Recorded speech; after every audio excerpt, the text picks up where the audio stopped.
Good day everyone. Blessed be God forever and mabuhay.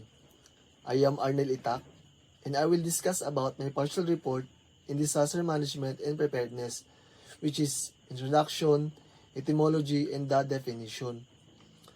So today we are in the midst of pandemic. This includes the unexpected and uncontrollable disasters.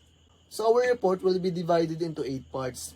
We have the scope, introduction, definition, classification and types of disaster, disaster management, disaster preparedness, disasters in the Philippines, and how to prepare for a disaster.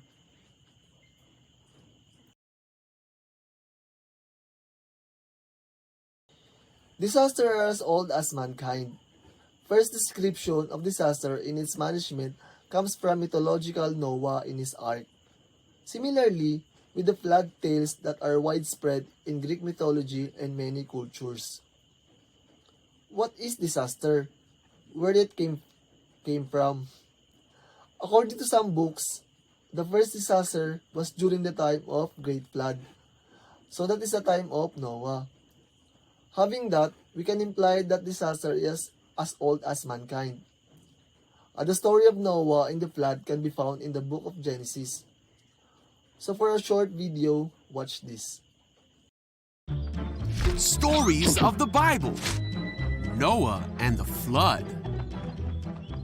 This is Noah. Hey! Noah was a good man who tried to do the right thing. Yeah! But in the time when Noah lived, he was the only man on earth who was doing the right thing. All the other people on earth were doing evil things and hurting each other. This made God very sad. So God said that he was going to send a flood to the earth that would destroy every living thing on earth because he was sorry he ever made them. But God decided to save Noah and his family. God told Noah to build a boat and fill it with 2 of every kind of animal and bird. Colors, birds, moss, okay, all here? Noah did just that, and then Noah and his whole family boarded the boat and waited for the flood to come. The rain fell hard for 40 days and 40 nights. Whoa! Water covered the whole earth, and the boat floated safely on the surface. Water covered even the highest mountains on earth, but Noah and his family were saved. God remembered Noah and all the animals on the boat. God sent a wind to blow across the earth, and the flood began to go away. After 5 months, the boat came to rest on a mountaintop. A few months later, the other mountains could be seen. 40 days later, Noah opened a window and released a raven. The bird flew back and forth until the flood had dried up.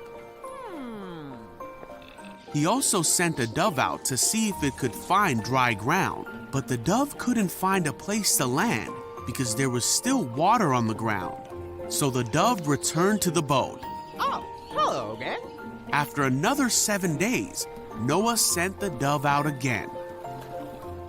This time, it came back with an olive leaf. Oh, that girl. So Noah knew that the floodwaters were almost gone. A week later, he sent the dove out again, and it didn't come back. So many months after the flood began, Noah opened the covering of the boat and saw that the ground was drying. He waited 2 more months, and at last, the earth was dry. Then God said to Noah, "Leave the boat, all of you. Release the animals so they can be fruitful and multiply throughout the earth." Okay. So Noah, his family, and all the animals finally left the boat. See ya.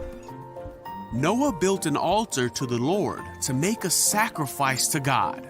God was pleased with Noah's offering and said to himself that he would never again destroy every living thing on earth. God blessed Noah and his sons and promised them that he would never send another flood. He gave them the rainbow in the sky as a sign of this promise to Noah, his family, and all of mankind.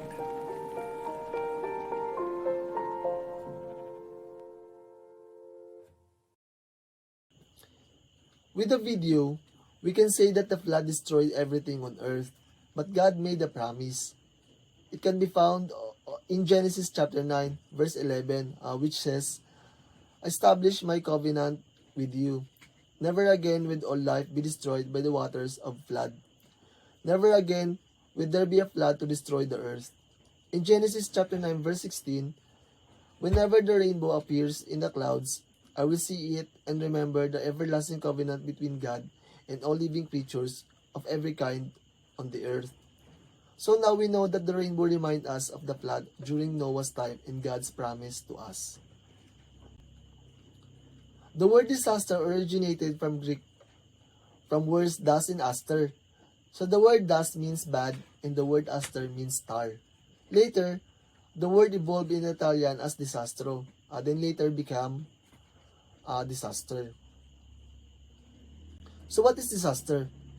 Any occurrence that causes damage, ecological disruption, loss of human life, deterioration of health, and health service on a scale sufficient to warrant an extraordinary response from outside the affected community or area. It can be defined as an occurrence, either nature or man-made, that causes human suffering and creates human needs that victim cannot alleviate without assistance. So, disaster could be anything which causes mankind and the world loss or irreparable damage. The word disaster is somehow used interchangeably with the word hazard, but they are different. So, what is hazard? Any phenomenon that has the potential to cause disruption or damage to people and their environment. A hazard is natural event, while the disaster in its consequence. A hazard is perceived natural event which threatens both life and property. A disaster is a realization to this hazard by John Witto. When hazard involves elements of risk, vulnerabilities, and capabilities, they can turn into disaster. Hazards may be inevitable, but disaster can be prevented. So, the hazard is different from disaster. Disaster is the result of the hazard. In short, hazard are the risks to everything which brought damages and loss to the mankind and world. So, that's the end of my part. Thank you so much for listening. Blessed be God forever and mabuhay.